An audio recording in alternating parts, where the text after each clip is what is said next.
Protein powders offer an easy way to boost your protein intake, but are they necessary? Are some better than others?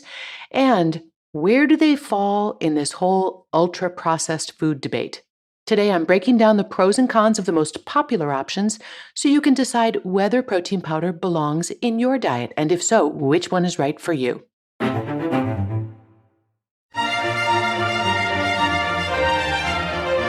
Hello, and welcome to the Nutrition Diva podcast, a show where I unpack the latest nutrition news and headlines and answer your food and nutrition questions so that you can make more informed choices about what to eat. And one question that I'm frequently asked is whether I think that protein powders are a good idea, and if so, which one I think is best. If you're a longtime listener to this podcast, then you probably know that in general, I'm not a big fan of supplements. I really believe that you're better off getting your nutrition from actual whole foods instead of processed pills and powders. And the truth is that most of us are already getting more than enough protein to meet our basic nutritional needs. On the other hand, I've also talked at length about the advantages of diets that are a little higher in protein, more than the amount needed just to meet your basic nutritional needs. Eating more protein can help curb your appetite, which can be really helpful for weight management. It also helps support the growth and the repair of muscle tissue, which can help you get more out of exercise. But the role of protein in muscle protein synthesis specifically is not just relevant for bodybuilders. People who are actively losing weight or recovering from surgery or illness, or even just getting a little bit older, are all at increased risk of muscle loss. And so, for people in any of those categories, a higher protein diet can help to stem those losses. Rather than shooting for the recommended daily allowance of just 45 to 50 grams of protein per day, which is enough to meet our basic nutrition needs, many experts now suggest that 60 to 80 grams may be more appropriate for those who are at risk of accelerated muscle loss. And here, I need to remind you that protein alone does not build muscles. In addition to providing those building blocks for muscle synthesis, you also need to use and challenge your muscles in order to trigger that muscle building activity. Now, obviously, you can get more protein simply by adding more protein-rich foods to your diet. Things like eggs, cottage cheese, fish, meat, tofu, or legumes.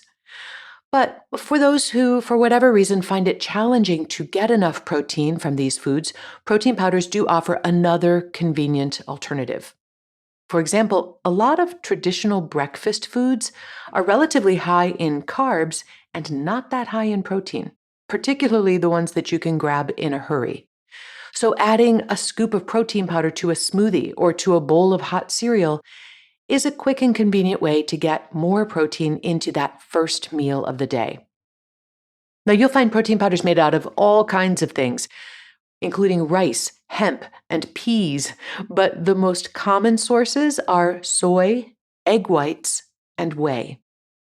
No matter what they are made from, however, protein powders would all be considered ultra-processed foods. And with all the talk about these UPFs lately, several of you have asked me whether protein powders are therefore just too processed to be considered healthy. So let's tackle that question next. Virtually everything we eat is processed to some degree. If it's been washed, peeled, frozen, steamed, baked, or pureed, it's been processed. So perhaps it's more helpful to think of processing on a spectrum. So a grape still on the vine would be at one end of that spectrum, and a grape-flavored jelly bean would obviously be on the other end of that spectrum. And somewhere in between those extremes, you would find raisins, grape juice, and grape jelly. In my view, the goal is not to completely eliminate all processed foods, which I don't think would even be possible. It's more realistic to think about choosing foods that are closer to the less processed end of the spectrum as often as we can. But I think it's also worth considering what the purpose of that processing is. Is it to concentrate the sugar, to increase the intensity of the flavor, or otherwise create a product that hyperstimulates the reward centers of the brain? Is the processing in order to increase the profit margin of a cheap ingredient? Or does that processing serve to extend shelf life or increase the nutritional value of a food, improve its digestibility, or make a nutritious food safer or more convenient to prepare? Obviously, the processing required to turn peas or whey into protein powder serves a different purpose than the processing required to turn an ear of corn into a bag of Cool Ranch Doritos. For myself, I think that the benefit of the additional protein justifies the use of a processed ingredient like protein powder. Your answer might depend on how easy it is for you to meet your protein needs from other foods in your diet. So, if you feel that a protein powder would be a useful addition to your diet, the next question is, which one should you choose? Obviously, if you are allergic or otherwise intolerant of soy, eggs, or dairy, you'd want to avoid protein powders made from those.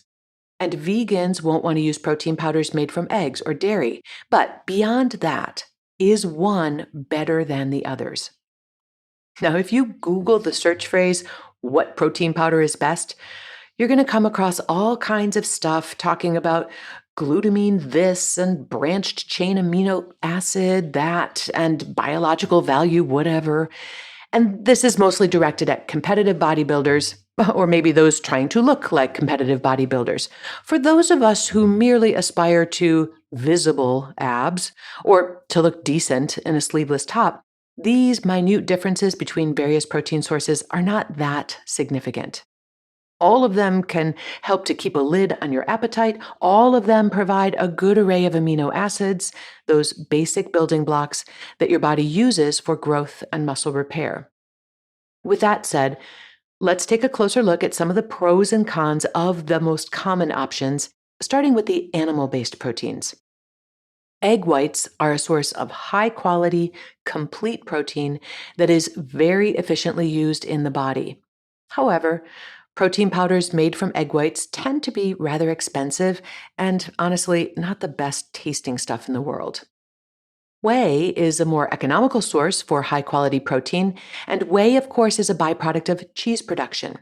And because we eat a lot of cheese in this country, there is a very abundant supply. So liquid whey is dried, purified, and then concentrated into a high-quality protein powder. For me, it's nice to think that all that whey can be put to good use. Whey protein may contain small amounts of lactose. So if a completely lactose-free option is a priority, you might want to go with whey protein isolate, which is a purer but also more expensive version. Collagen protein mixes easily into liquids without adding much taste or texture, which makes it a very versatile option. It does tend to be on the pricey side. Because it is derived from animal sources, it may not be suitable for vegetarians or vegans. Collagen is also somewhat unusual among the animal protein sources in that it is not a complete protein. For that reason, it's not the best choice for muscle building, but many people take it for its supposed benefits for skin elasticity and joint health. And finally, if you're game, insect protein, such as cricket powder, is an emerging and highly sustainable option, providing a complete amino acid profile with very good digestibility. Cricket protein tends to have a mild, sort of nutty flavor, which honestly is easier to mask than some of the plant-based proteins. However, the biggest barrier, I think, right now in these insect-based protein powders is simply consumer acceptance. Many people are still pretty squeamish about eating insects. I don't know, go figure. But insect protein is also relatively expensive compared to traditional protein powders due to its limited production scale. I think it will get cheaper over time. Let's now look at the plant-based options. Among vegan protein powders, soy will give you the highest quality protein, and it has the added benefits of isoflavones. compounds that appear to help regulate cholesterol and reduce the risk of heart disease, as well as also offering some protection against breast and prostate cancer. Pea protein is an increasingly popular plant-based option, offering a good amount of protein per serving and a decent amino acid profile, though it is not a complete protein.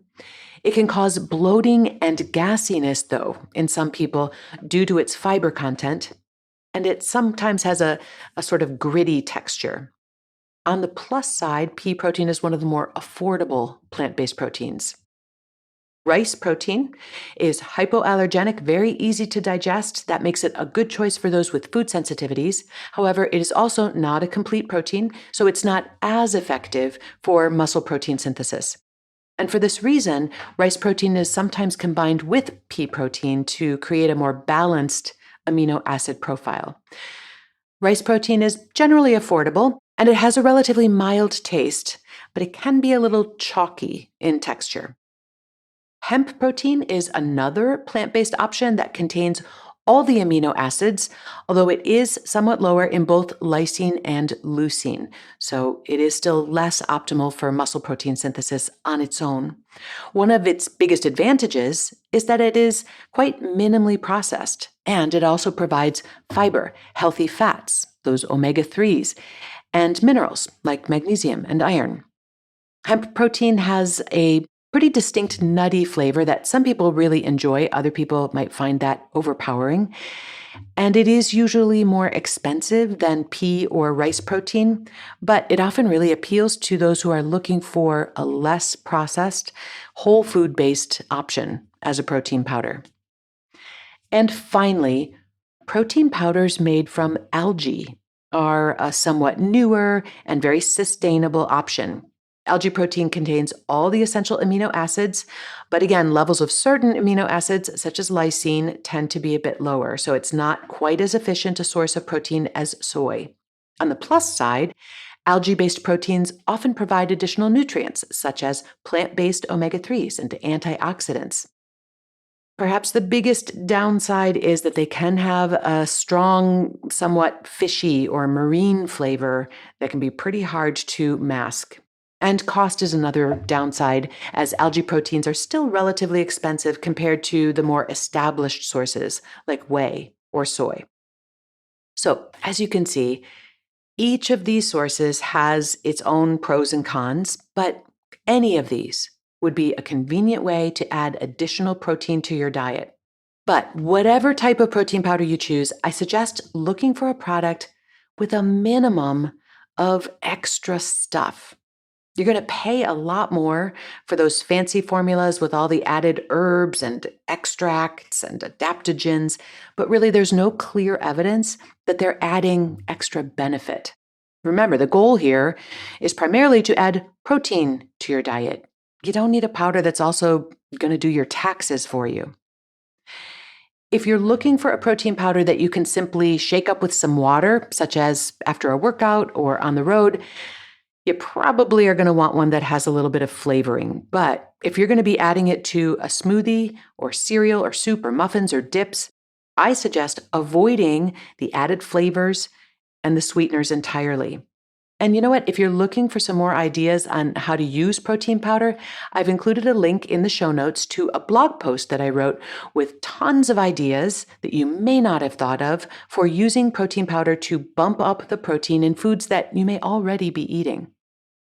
And finally, even though adding more protein to your diet can have a lot of advantages, protein still contains calories, and excess calories can lead to weight gain. So unless you're trying to gain weight, when you add protein, you probably need to subtract something else. And in this case, I think it makes the most sense to subtract some of the starches in your diet in order to make room for that extra protein. For example, you might want to add a scoop of protein powder to your smoothie and then skip the toast. I hope you found this overview of protein powders helpful. If you have a question you'd like me to answer, you can email it to me at nutrition@quickanddirtytips.com. And if you'd like to find out about having me speak at your next live or virtual event, you can learn more at wellnessworkshere.com. Nutrition Diva is a quick and dirty tips podcast. Steve Riekeberg is our audio engineer. Brandon Getches provides script editing. Holly Hutchings is the digital operations specialist, and Morgan Christensen heads up our podcast operations and advertising. Davina Tomlin heads up marketing and publicity, and we also get indispensable support from Nat Hoops. Thanks to all of them, and thanks to you for listening.